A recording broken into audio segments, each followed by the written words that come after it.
Hello everyone. आज हम इस चैप्टर का लास्ट पॉइंट देखने वाले हैं, thermal stress and thermal strain. जैसा कि हमें पता है, अगर हम क्या करते हैं किसी भी रॉड को, किसी भी मेटल की स्ट्रिप को अगर हम क्या करते हैं उसको हीट देते हैं, तो क्या होता है जब हम इसको हीट देते हैं, फॉर एग्जांपल हम ये एक मेटल की स्ट्रिप है और हमने क्या किया उसको हीट दिया है। इसकी लेंथ फॉर एग्जांपल एल है और हमने क्या किया है, जब उसको हीट दिया है तो वो क्या करती है, अपने पास एक्सपांड करती है, अपने आप को एक्सपांड करती है। तो इस तरह से फॉर एग्जाम्पल इसने क्या है, अपने आप को एक्सपांड किया है और इसकी चेंज होने के बाद इसकी लेंथ हो गई एल प्लस डेल्टा एल। मतलब हमने क्या किया है, ऐसे कुछ हीट दिया है हमने कुछ हीट देने के बाद क्या हो गया, इसमें एक्सपांड हुआ है। इसके एक्सपांड होने की वजह से क्या हो जाएगा, इसकी ओरिजिनल जो लेंथ हो जाएगी वो एल प्लस डेल्टा एल होगी। तो इसी को हम क्या कहते हैं, यहाँ पे आपका थर्मल स्ट्रेस या थर्मल स्ट्रेन इसी में काम आएगा। ठीक है, अभी तो देखिए यहाँ पे जो हमने रॉड यूज़ की है ये आपकी क्या है, फ्री टू मूव है। ओके, यहाँ पे किसी भी तरह का इसमें स्ट्रेस नहीं आएगा, ये इसमें डिफॉर्मिंग फोर्स कहीं पर भी नहीं आएगी, ये ईजिली कहीं पर भी मूव हो सकती है। हमने सिर्फ क्या किया यहाँ पे हमने क्या किया, उसे टेम्परेचर दिया है, जिसे हम डेल्टा टी या फिर किसी बुक्स में आप देखेंगे तो डेल्टा थीटा भी लिखते हैं। इसे टेम्परेचर को हम डेल्टा टी या फिर चेंज इन टेम्परेचर या फिर थीटा भी हम इससे डिनोट करेंगे इसे। तो चलिए यहाँ पे हम यूज़ करेंगे डेल्टा टी का। तो यहाँ पे क्या हो जाएगा, जब भी हम क्या करेंगे, किसी भी रॉड को हीट देंगे तो वो क्या करेगा, अपना एक्सपांड हो गया और एक्सपांड होने के बाद उसकी जो लेंथ होगी वो एल प्लस डेल्टा एल की तरह हो जाएगी।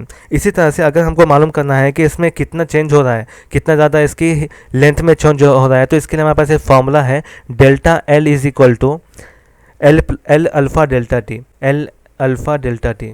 तो यहाँ पे देखिए जो डेल्टा एल है ये आपका चेंज इन लेंथ है, उसके बाद जो एल जो है आपका ओरिजिनल लेंथ है इसका, इसके बाद जो डेल्टा टी है ये चेंज इन टेम्परेचर है, और इसी तरह से जो अल्फ़ा होगा ये आपका अल्फ़ा होगा thermal coefficient of linear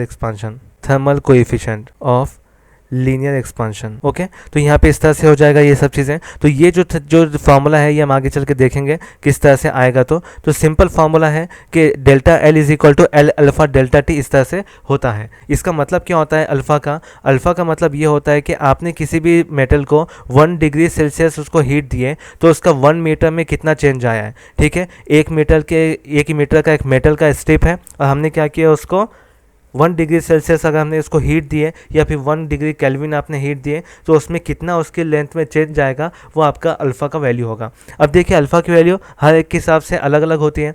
okay, जैसे कॉपर का अलग अल्फ़ा वैल्यू होगा और स्टील का अलग अल्फ़ा वैल्यू होगा। ठीक है, तो इस तरह से हर एक की अल्फ़ा की वैल्यू अलग अलग होती है। तो अल्फ़ा जो होता है, अल्फ़ा इज इक्वल टू हम लिख सकते हैं अल्फ़ा की value delta L divided by delta T into L. ठीक है, इस तरह से हम इसको लिख सकते हैं। यहाँ पे जो अल्फ़ा की वैल्यू अगर हम यहाँ से निकालें तो delta L divide by L into delta T, मतलब क्या हो रहा है आपका कि alpha is equal to change in length per unit, change in temperature and per unit length, यानी कितना आपका लेंथ हो रहा है। तो ये आपकी टोटल क्या हो जाएगी अल्फ़ा की, इस तरह से वैल्यू हम मालूम कर सकते हैं। अब देखिए चलें, यहाँ तक तो हमारे पास बेसिक चीज़ थी कि हम जब भी ना किसी को एक मेटल स्ट्रिप को हम क्या करेंगे, हीट देंगे तो एक्सपांड होगी। नेक्स्ट चीज़ देखते हैं, अगर फॉर एग्जांपल हमने क्या किया है, एक दो वॉल है, ठीक है, दो वॉल के बीच में हमने क्या किया, एक मेटल की स्ट्रिप को फिक्स कर दिया है, एक मेटल की प्लेट को, एक मेटल की रॉड को हमने क्या किया है, फिक्स कर दिया है। ये क्या है, फिक्स्ड है, ये क्या हो जाएगी, मूव नहीं होगी। अगर हमने इसको क्या किया, हमने कुछ भी उसके ऊपर वर्क किया तो भी ये मूव नहीं होने वाली। तो फॉर एग्जांपल हम क्या कर रहे हैं, अब इसको हीट देना स्टार्ट कर रहे हैं। जब हम इसको हीट देना स्टार्ट करेंगे तो क्या हो जाएगा, इसमें जो है वो लेंथ चेंज होना स्टार्ट होगी। ओके, लेकिन लेंथ चेंज होने के लिए यहाँ पे क्या हो जाएगा, इसका जो लेंथ है एल है, इसको चेंज होने के लिए क्या है, यहाँ पे फिक्स है, यानी ये लेंथ है ना आगे बढ़ना चाहेगी लेकिन ये बढ़ नहीं पाएगी। ठीक है, तो ये ओरिजिनल लेंथ उसकी क्या हो जाएगी आपकी, फॉर एग्जांपल इसकी ओरिजिनल लेंथ कितनी थी। ओके, ये फिक्स्ड है, उसके बाद इसकी लेंथ एल है, हमने इसको क्या किया है, हीट देना स्टार्ट किया है। और जब क्या हो जाएंगे, फॉर एग्जांपल यहाँ पे कंसिडर कीजिए आपकी ओरिजिनल लेंथ क्या हो जाएगी, original length is equal to length L होगी। और उसी तरह से टेम्परेचर जो राइज हम कर रहे हैं वो डेल्टा टी होगा, जो राइज इन टेम्परेचर है वो आपका क्या हो जाएगा, डेल्टा टी हो जाएगा। और इसी तरह से अगर हम उसको न्यू लेंथ देखना है हमारे को, कि हमें को न्यू लेंथ क्या चाहिए थी, तो न्यू लेंथ हमारा क्या चाहिए थी, पुरानी जो लेंथ है उसके साथ साथ हमारे को न्यू कोएफिशिएंट के साथ हमारे को टोटल लेंथ चाहिए थी। यानी आपका क्या हो जाएगा, L plus L alpha delta T. ये हमारे को क्या है, ओरिजिनल जो लेंथ है उसमें है ना, ये एक्सपांड होने के बाद इतना लेंथ होना चाहिए था, ये न्यू लेंथ हमारे को ये बनना चाहिए था। लेकिन क्या हो रहा है, ये जो फिक्स होने की वजह से, ये जो वॉल उसको जो फिक्स कर दिए हैं, इसकी वजह से क्या हो जाएगा, ये इसमें कॉम्प्रेसिव स्ट्रेंथ बनेगी, कॉम्प्रेसिव स्ट्रेस बढ़ेगा, कॉम्प्रेसिव स्ट्रेस बढ़ेगा। क्यों? क्योंकि इसको क्या होता है, अब ये आजू बाजू मूव नहीं हो सक रही है, तो मूव नहीं होने की वजह से क्या है, इसमें कॉम्प्रेसिव स्ट्रेस बनने वाला है। तो स्ट्रेस क्या होता है आपका, कॉम्प्रेसिव स्ट्रेन भी बढ़ेगा, कॉम्प्रेसिव स्ट्रेस भी बढ़ेगा, ठीक है। तो अगर हमको स्ट्रेन की बात करें तो स्ट्रेन क्या होता है हमारे पास, strain is equal to delta L divided by L, change in length divided by original length, इस तरह से होता है। अब यहाँ पे देखिए, यहाँ पे जो हमारा जो स्ट्रेस था, यहाँ पे जी कितना होना चाहिए था हमारे को, ये डेल्टा एल के साथ होना चाहिए था, लेकिन यहाँ पे क्या है, हमारे पास सिर्फ एल ही बच रहा है। क्यों एल बच रहा है? क्योंकि हमने क्या किया है, उसको यहाँ पर हीट देने के बाद भी क्या हो जाएगा, फिक्स होने की वजह से मूव नहीं हो सका है, तो जो स्ट्रेस हो जाएगा वो डेल्टा एल होगा इसका। तो यहाँ पे देखिए क्या हो जाएगा, हमको पता है यंग्स मॉडुलस से स्ट्रेस अपॉन स्ट्रेन क्या होता है, stress upon strain is equal to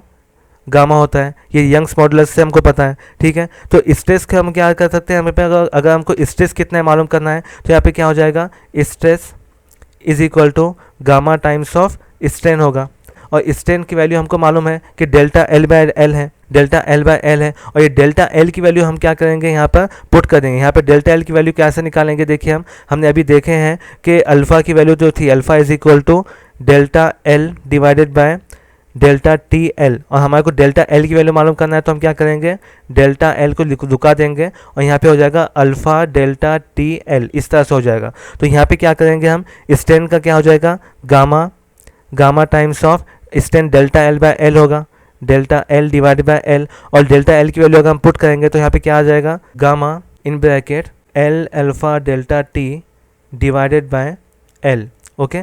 delta L की जगह हमने क्या किया है, L alpha delta T put किया है, तो ये एल और ये एल कैंसिल हो जाएगा, तो हमारे को क्या मिलेगा, हमारे को वैल्यू हमारे पास मिलेगी, स्ट्रेस इज इक्वल टू ये जो होगा ये आपका थर्मल स्ट्रेस होगा, गामा अल्फ़ा डेल्टा टी, तो ये आपका क्या हो जाएगा, थर्मल स्ट्रेस आएगा, ठीक है। अभी हम क्या कर रहे थे, थर्मल स्ट्रेस के बारे में देख रहे हैं, तो ये हमारे को थर्मल स्ट्रेस आएगा इस कोएफिशिएंट के साथ।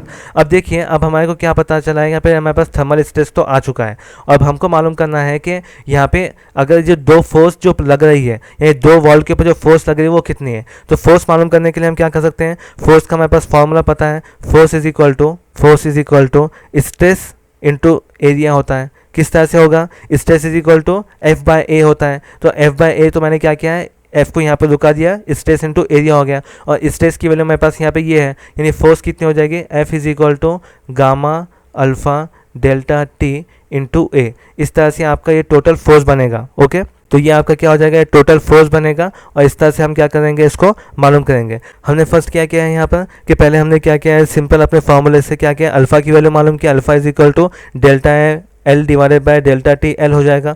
उसी बाद हमने क्या किया, उसको कॉम्प्रेसिव स्ट्रेस देखेंगे, यहाँ पे कॉम्प्रेसिव स्ट्रेस हमेशा काम आएगी, कॉम्प्रेसिव स्ट्रेस या स्ट्रेन, ठीक है। यहाँ पे कॉम्प्रेसिव स्ट्रेस या फिर स्ट्रेस स्ट्रेन दोनों भी आप बोल सकते हैं इसे। तो कॉम्प्रेसिव स्ट्रेस किस तरह से होगी, क्योंकि जो एक्सपांड हो रहा है, एक्सपांड होने के बावजूद भी यहाँ पे क्या है, ये फिक्स्ड है, अपनी जगह पे फिक्स होने की वजह से ये कॉम्प्रेस हो रहा है, कॉम्प्रेस होने की वजह से कॉम्प्रेसिव स्ट्रेस होगी। तो यहाँ पे फोर्स क्या बनेगा, यहाँ पे force is equal to gamma alpha delta T into ए, इस तरह से बनेगा, एरिया जितना भी उतने उसके हिसाब से। तो यहाँ पे हमने क्या किया, इस पॉइंट को कंप्लीट किया, यहाँ पे ये एक छोटा सा पॉइंट था, बच गया था।